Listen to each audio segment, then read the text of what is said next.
శ్రీమాత్రే నమ. జయ గురు దత్తాత్రేయ నమ.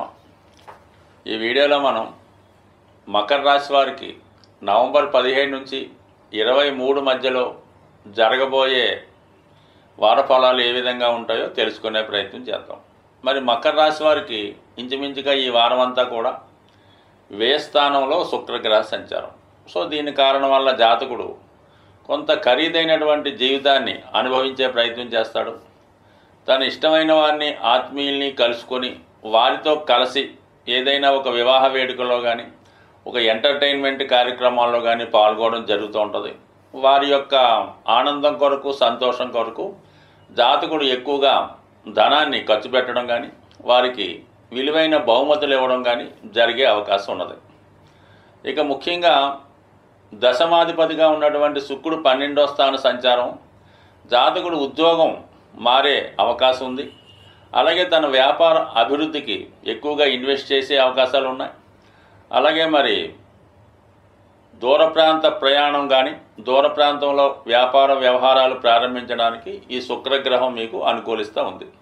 సో మొత్తం మీద ఏదైనా జాతకుడికి ఖర్చు ఎక్కువగా జరిగే అవకాశం ఉన్నది. ఇక తన యొక్క సరదాలు తీర్చుకోవడానికి, తను చాలా కాలంగా ఏదైతే చేద్దాం అనుకుంటున్నాడో ఆ కార్యక్రమాలు చేయడానికి, అది పుణ్య కార్యక్రమం అవ్వచ్చు, ఏదైనా వివాహం అవ్వచ్చు, శుభకార్యం అవ్వచ్చు, లేదంటే ఏదైనా ఒక షేర్ మార్కెట్లోనో, భూమి మీదో, బంగారం మీద ఇన్వెస్ట్ చేసే అవకాశాలు కూడా ఈ శుక్రుడు వేయిలో ఉండడం వల్ల ఇటువంటి ఖర్చులు ఎక్కువగా ఉన్నాయి. కొంతమంది గృహ అవసరాలకి కావాల్సినటువంటి విలువైనటువంటి వస్తువులు, ఏసీలు, ఫ్రిడ్జ్లు అటువంటివి కూడా కొనడం జరుగుతూ ఉంటుంది. సో ఇది ఏ విధంగా ఉంటే లాభస్థానంలో ఏర్పడినటువంటి బుధాదిత్య యోగం, ఒక విధంగా అష్టమాధిపతి లాభస్థితి, భాగ్యాధిపతి లాభస్థితి. దీనివల్ల జాతకుడికి ప్రభుత్వ పథకాలు అనుకూలంగా ఉంటాయి. ప్రభుత్వ అధికారులు, రాజకీయ నాయకులు సహకరించే అవకాశం ఉంది. అలాగే భాగ్యాధిపతి లాభస్థితి అవ్వడం వల్ల మీ తండ్రి గారు కానీ, మీ యజమాని కానీ, లేదంటే మీ యొక్క సంతానం కానీ మీ యొక్క అవసరాలకి సహకరిస్తారు. మీలో ఉన్నటువంటి, మీకు ఏర్పడినటువంటి ఇబ్బందులు తొలగించే ప్రయత్నంలో వాళ్ళు మీకు అండగా ఉండే అవకాశం ఉంది. బట్ ఏదైనా మీరు చేపట్టే కార్యక్రమానికి అది ప్రభుత్వం యొక్క సపోర్టు లభిస్తుంది. వ్యక్తిగతంగా మీ యొక్క బంధువుల యొక్క సహకారం కూడా లభించే అవకాశం ఉంది. మొత్తం మీద ఏంటంటే ఏదైనా కార్యక్రమం చేపడితే మీ యొక్క సహకారం, మీ బంధువుల సహకారం మీకు లభిస్తుంది. ఇది విద్యార్థులకి చాలా అనుకూలమైనటువంటి స్థితి.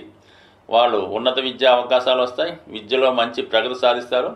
వారు ఉన్నత విద్యకు స్కాలర్షిప్ కానీ, ప్రభుత్వ లోన్ కానీ లభించే అవకాశం ఉంది. లేదంటే ఎవరన్నా మీకు స్పాన్సర్ చేసి మీ చదువుకి తగు సహకారం కూడా అందించే అవకాశం ఉన్నది. సో మొత్తం మీద ఈ రెండు గ్రహాల యొక్క అనుకూలత అంటే బుధ, శుక్ర, రవి అనుకూలంగా ఉన్నారు. ఒక విధంగా మకర రాశి వారికి ఈ రెండు గ్రహాలు మిత్రగ్రహాలు అవడం వల్ల అనుకూలంగా ఉంది. అష్టమాధిపతి లాభస్థితి అనూహ్యంగా మీకు ఏదైనా స్థిరాస్తి కలిసి రావడం కానీ, పెద్దల ద్వారా ఆస్తి రావడం కానీ, ఇన్సూరెన్స్ ద్వారా వచ్చే అవకాశం ఉంటుంది. మొత్తం మీద ఒక వారంలో మనకు ఫలితాలు అనుకూలంగా ఉండాలంటే లాభస్థానం అనుకూలించాలి. సో అటువంటి లాభస్థానం ఈ వారంలోనే ఏర్పడినటువంటి యోగం జాతకుడికి ఉన్నటువంటి ఆర్థిక సమస్యల నుంచి బయటపడే అవకాశం ఉన్నది.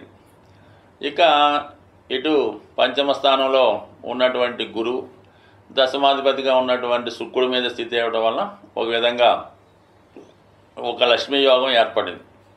అంటే కేంద్ర కోణాధిపతులు మధ్య ఏర్పడినటువంటి, కేంద్ర కోణ స్థానాల మధ్య ఏర్పడినటువంటి స్థితి కూడా చాలా వరకు జాతకుడికి ఆర్థిక పరంగా అనుకూలించే అవకాశం ఉన్నది.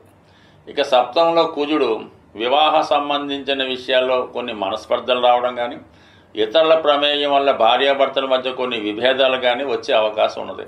సో అదేవిధంగా వ్యాపారం చేస్తున్న వాళ్ళు, వ్యాపార భాగస్తుల మధ్య అభిప్రాయ భేదాలు రావడం, సడన్గా మీరు కానీ మీ భాగస్వామి కానీ వ్యాపారం నుంచి తప్పుకొని మొత్తం యొక్క భారం మీ మీద పడే అవకాశం ఉన్నది. సాధారణంగా ఈ సమయంలో మకర రాశి వారు ఎవరితో అన్నా కలిసి జాయింట్ వ్యాపారం చేస్తుంటే ఏమవుతుందంటే, ఇంతకాలం మీతో కలిసి వ్యాపారం చేసి లాభాలు వస్తున్నంత వరకు లాభాలు పంచుకొని సడన్గా ఇప్పుడు మీరు నష్టాల్లో ఉండడం వల్ల వాళ్ళు మీ నుంచి విడిపోయి తగు విధంగా మీ నుంచే నష్టపరిహారాన్ని కోరే విధంగా ఈ కుజుని యొక్క స్థితి చెప్తుంది. కాబట్టి ఏమాత్రం తొందరపడకుండా సహనంతో వ్యవహరించండి. బట్ ఏదేమైనా ఇక మీదట మీరు వ్యాపార భాగస్వామి కొనసాగే అవకాశం లేదు. అలాగే మీరు చేస్తున్నటువంటి జాయింట్ వ్యాపారం కంటిన్యూ అవ్వడానికి కూడా చాలా అవకాశాలు తక్కువగా ఉన్నాయి. కాబట్టి మీరు ఏదైనా నూతన ప్రయత్నాలు చేస్తూ కొత్తగా మీ యొక్క జీవన విధానానికి కావాల్సినటువంటి ఏర్పాట్లు కానీ, కొత్తగా వ్యాపారం కానీ,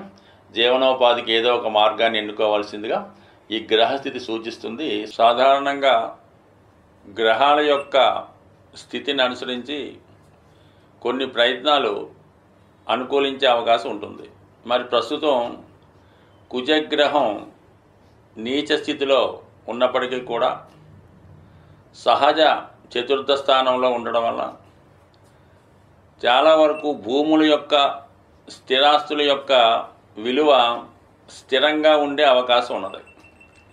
ఆ కారణం వల్ల ఎవరైతే సొంత గృహం కొరకు ప్రయత్నం చేస్తున్నారో వాళ్ళకి రాబోయే 3 నెలలు చాలా అనుకూలించే అవకాశం ఉంటుంది. సో దానివల్ల ఎవరైతే సొంత గృహం కోసం ప్రయత్నం చేస్తున్నారో వాళ్ళు మరి రేపు మనకి ఈ నవంబరు 18వ తారీఖున వస్తున్నటువంటి సంకష్టార చతుర్థి ఆ రోజు విధి విధానంగా విఘ్నేశ్వరుణ్ణి గరికతో అర్చించడం, లేదంటే ఏదైనా దేవాలయంలో అక్కడ చేస్తున్నటువంటి పూజల్లో పాల్గొనడం, మరి కొన్ని దేవాలయాల్లో గణపతి హోమం, అలాగే సాయంకాలం పూట గణపతి యొక్క అభిషేకం 2 చేయించుకొని ఆ రోజు ఒక దీక్షతో మనం ఎలాగైనా ఒక గృహాన్ని కొనుక్కోవాలని సంకల్పంతో ఒక నిర్ణయాన్ని తీసుకొని ఆ రోజు నుంచి ఏంటంటే ప్రతి మంగళవారం మీరు సుబ్రహ్మణ్య స్వామి ఆలయాన్ని కానీ, హనుమాన్ ఆలయాన్ని కానీ, లేదంటే లక్ష్మీ నరసింహస్వామి ఆలయాన్ని దర్శించడం వల్ల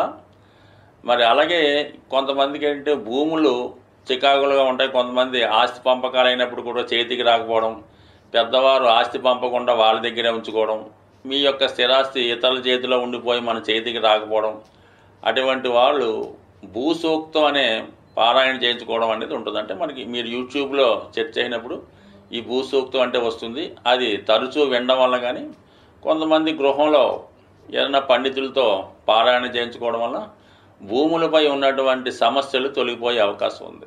అలాగే ముఖ్యంగా స్త్రీలు, ఎక్కువగా స్త్రీలకు ఏంటంటే మరి అద్దిల్లో ఉండి ఇబ్బంది పడడం కన్నా ఏదైనా చిన్నదైన సొంత ఇల్లు కావాలని కోరుకున్న వాళ్ళకి వాళ్ళు ప్రతిరోజు కూడా ఈ కార్తీక మాసం ఎలాగా ప్రతి వాళ్ళు కూడా సాయంకాలం పూట ఇంట్లో దీపారాధన చేస్తుంటారు. కాబట్టి మరొక ప్రశాంతమైనటువంటి సాయంకాలం చక్కగా మొదలు పెట్టాలి. ఏంటంటే మణిదీప వర్ణన అనే ఇది కల్పం ఒకటి ఉంటుంది. అది ఒక పూజా విధానం. అంటే మణిదీప వర్ణన అనే అంటే మన లలితా సహస్రనామంలాగా అది కూడా అమ్మవారి యొక్క గృహాన్ని వర్ణించే విధంగా ఉంటుంది. అది మీకు యూట్యూబ్లో దొరుకుతుంది, పుస్తకాల రూపంలో ఉంటుంది. దాన్ని ప్రతిరోజు విధి విధానంగా పారాయణ చేయటం వల్ల, అంటే కేవలం స్త్రీలే కాదు మగవాళ్ళు కూడా ఈ మణిదీప వర్ణన పారాయణ చేయడం వల్ల అతి తొందరలో సొంత గృహం అన్నది ప్రతి ఒక్కరికి ఏర్పడే అవకాశం ఉంది. అలాగే నవగ్రహాలను పూజించేటప్పుడు కుజుడిని కూడా పూజించడం, కుజునికి సంబంధించినటువంటి స్తోత్రాన్ని పారాయణ చేయడం. అయితే ఎక్కువగా నవగ్రహాలని మనం పూజించేటప్పుడు అందరినీ కూడా సమానంగా అందరినీ ప్రార్థించాలి. అన్ని గ్రహాలకు సంబంధించినటువంటి స్తోత్రాలను కూడా పారాయణ చేయడం. అంటే కొంతమంది పర్టికులర్గా శని భగవాన్ని, పర్టికులర్గా రవిని పూజ చేస్తారో ఆ విధంగా కాకుండా 9 మందిని సమానంగా పూజిస్తూ మీరు ఎవరి కొరకైతే ఆరాధిస్తున్నారో వారిని ప్రత్యేకంగా ఒక 18 సార్లు 40 సార్లు ప్రార్థించి మళ్ళా ఆ 9 గ్రహాలని మళ్ళా పూజించడం వల్ల ఆ గ్రహాల యొక్క అనుమతితో పర్టికులర్గా మీకు కుజగ్రహ అనుగ్రహం లభించే అవకాశం ఉంది. కాబట్టి ఇది ఏదైనా ఒక పూజ అన్నది విధి విధానంగా పద్ధతిగా చేయడం వల్ల, అది నమ్మకంతో చేయడం వల్ల ఖచ్చితంగా మీ యొక్క సంకల్పం నెరవేరే అవకాశం ఉంటుంది. స్వస్తి.